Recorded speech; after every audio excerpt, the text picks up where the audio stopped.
Hey friends, Quinn here. I have been following the growing conflict between Iran and Israel kind of every minute of every day. Wake up at 6 a.m., feed my baby, and catch up on what happened the night before, fall asleep reading about it. I've got friends in both Iran and Israel that I care deeply for, and therefore, this one hits close to home. A lot of friends have asked, like, Quinn, what's your hot take? We know that you lived in the Middle East for 3 years, traveled to 50 countries. Your parents have worked in the region for 40 years. You probably got strong thoughts, and dear heavens, do I. I have tried twice to write my 12-page white paper that I kind of put it all pen to paper. I don't got time for it, so this is me recording in one take, no notes. All the thoughts that I wish were central in our national discourse, and they aren't. I think it starts with this quick disclaimer of, here's the deal. The isolationists that are saying, I'm America first. And then the other side that's saying, oh, well, this is a pretty unique window. Look, Israel destroyed Hezbollah and Hamas, and they're taking down the Houthis, so let's hit them while we can. I'm America first too. I would argue, let's just take the America first thing out of the convo, because I am, you are, and I don't know a single American that disagrees and says, I'm America second. What needs to happen is less dogmatic digging in saying, because I'm an isolationist, here's what I believe, or because I'm a neocon that likes wars, here's what I believe. Instead, what the discourse needs to be is a surgical, methodical analysis of the facts on the ground, which is, we've made these mistakes before. They look an awful lot similar to this one, and Iran could be far, far worse. Let's do the refresher. History time, like regime change. How's it gone? Let's just do there's a lot of ways we could attack this. Presidents that we all remember. JFK, Bay of Pigs. Huge drop in the polls. LBJ, Vietnam, is the reason he didn't run again in 1968. The Tet Offensive in the summer of 1968, right in the lead up to the Democratic National Convention that had all these protests in Chicago, that's the reason that LBJ didn't even run.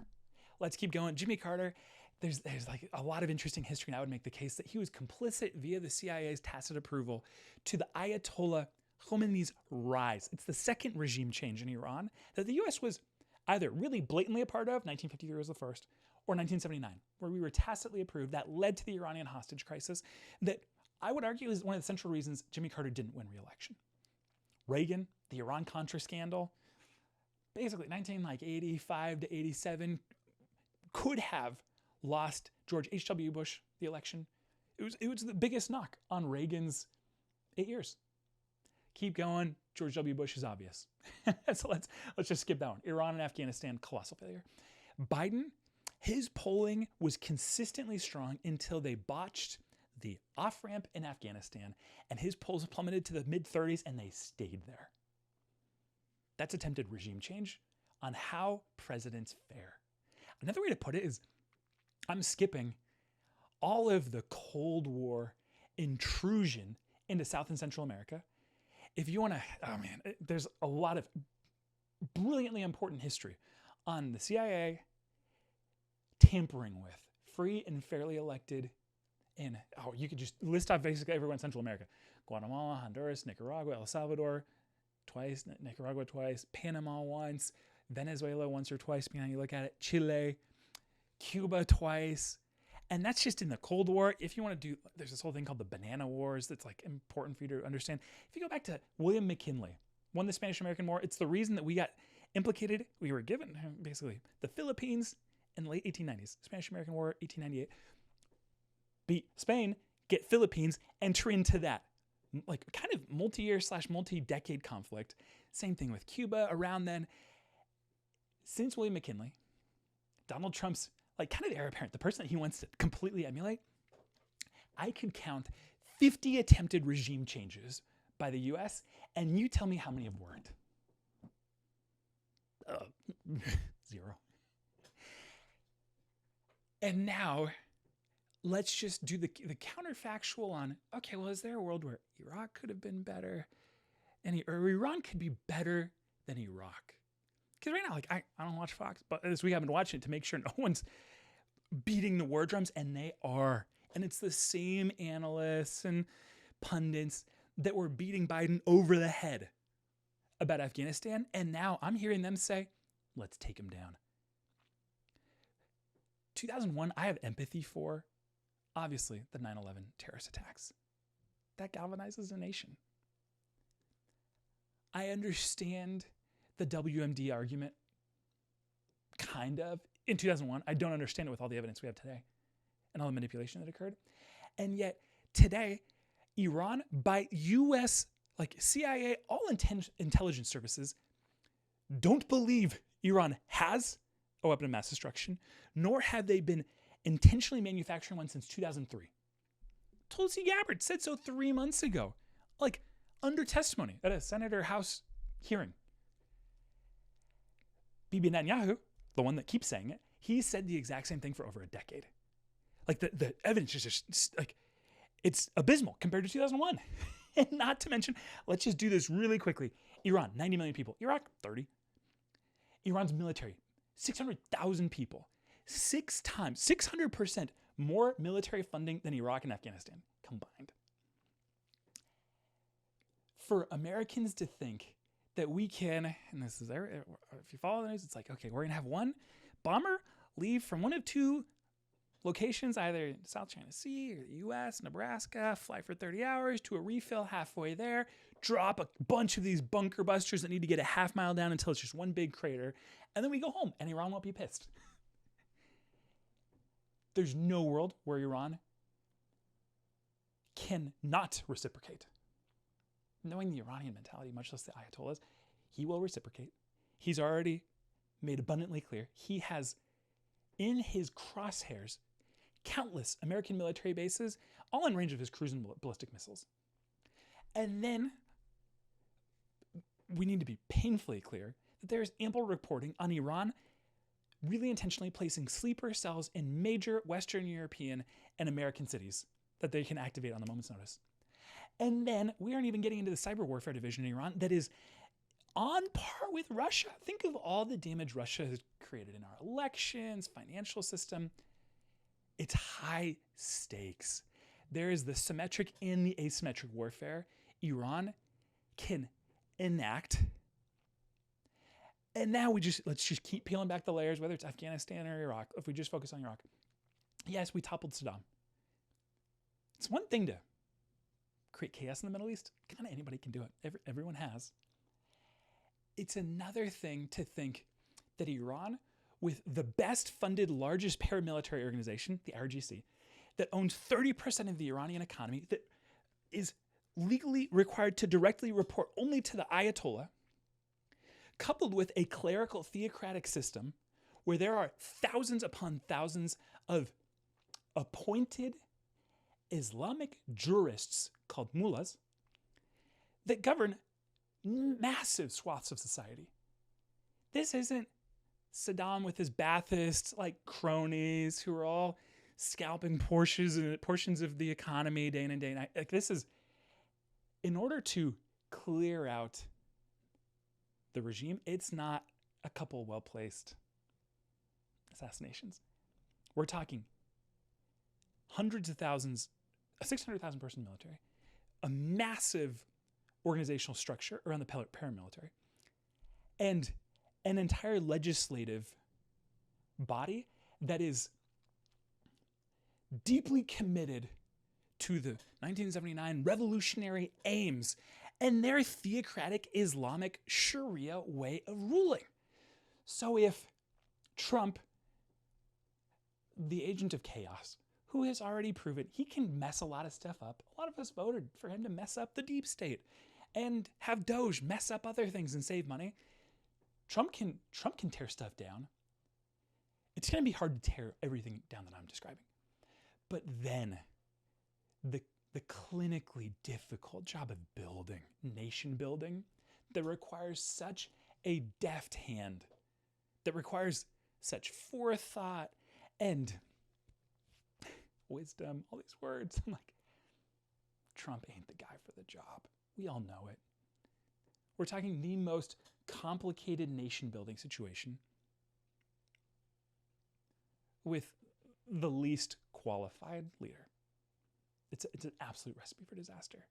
Part of the reason that Syria is ending up in a really unique situation a lot of people didn't predict, where the Assad regime got toppled, is because the U.S. didn't help. It's a crazy counterfactual proof that it was a grassroots movement up in Idlib where the Sunnis, yes, built a really adept military, but much more so a civilian governing body that, we could get really deep into this, but basically Hayat Tahrir al-Sham, the Organization for the Liberation of the Levant, that terrorist group that now is proving a much better bureaucratic leader than anyone ever gave them credit for. And honestly, pray for them, because it's always on the knife's edge. There's so many competing interests in Syria, but I would argue it's because the U.S.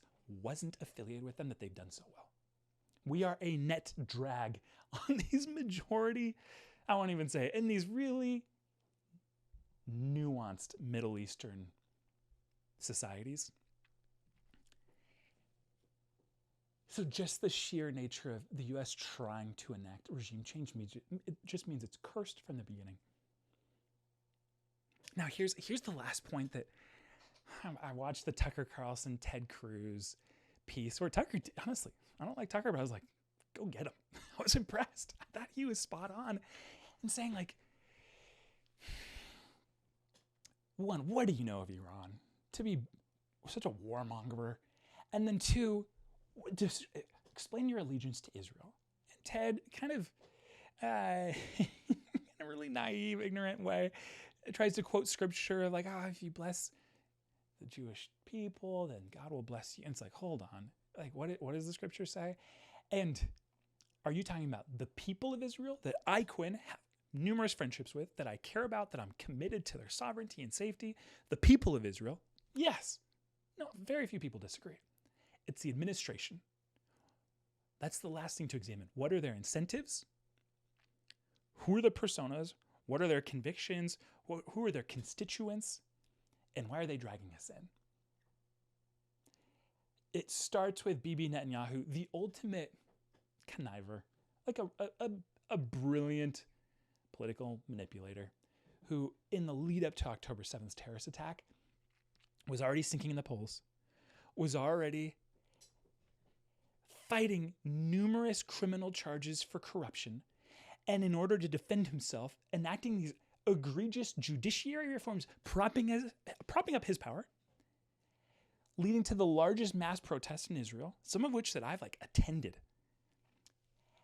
coupled with a coalition that was leaving him in the dust, and instead forcing his hand to ally himself with groups in 2019 that he called terrorists. Look them up. Smotrich, the Secretary of Finance, and Ben Gvir from the Jewish Power, Omer Yahudit party. 2019, Netanyahu called them terrorists. 2022, he aligned with them to build just barely enough of a governing coalition to maintain his power. These are individuals who are explicit, really egregious evil, levels of evil, the way that they talk about the Palestinians. This is a deep dive, but track with this, that within Israel's history, there are cases of terrorism under the guise of Zionism. We could do a long one around, what's the Haganah pre-1948 versus the Irgun? The Irgun is the really blatant terrorist group that was intentionally terrorizing the Brits, who their main leader, Menachem Begin, becomes prime minister in 1980s. The reason it's so beautiful that he signs the Camp David Accords with Jimmy Carter is because of this background of terrorism. No ifs, ands, or buts. The other group, the only one that's worse, look up the name Kahane, who started the Kach group, 1970s, New York, American Israeli Jew, moves back, egregious terrorism. If you want to look up I haven't read this stuff in a long time, but it's like I think it's called like the like the Cave of Prophets. Like his name's Baruch Goldstein, and a Zionist terrorist under this organization, the Kach group, goes into it's the Cave of the Prophets and kills 30 Palestinians in cold blood. He becomes the face of the movement in the 90s, and it's his face that is plastered on that exact group, the Kach group, rebranded to the Jewish Power Group. Their leader, Ben Gvir, is currently, he's got the photo of the evil genocidal mass killer. He's got his photo on the wall behind him. In photos I've seen as recently as the last year or two. It's that group that finally, for the first time, got seats in the Knesset, their parliament. And it's that group that now is running the defense ministry and goading Bibi Netanyahu to attack Iran. These are perverse incentives to maintain Bibi's coalition, to align himself with the alt-right. And it was only when Trump and his envoy Steve Witkoff were in Oman, close, in the 11th hour for making a deal, that's when Bibi and those two individuals that I really despise, unilaterally, without any permission or any forethought of asking Trump, started attacking Iran. And then within 3 days saying, we need your help. Join us. No part of that is America first. No part of that will work. Regime change is it's a conniving, seductive mistress that always goes poorly. And I would just argue in this moment, we've learned this lesson before. We have. And the individuals that are goading us to follow their plans and their incentives and keep them propped up in power don't have America's first anywhere in their mind. I care about the people of Israel, the nation of Israel. I don't care about those couple people in the administration. Neither should you. America's first needs to take a long, hard look in the mirror before we let our president commit the same mistake we've made countless times. That's what I believe. And that's what I would beseech you to read about and to join me in advocating for. All right, that's a wrap. No notes. Hopefully I did good. Talk soon.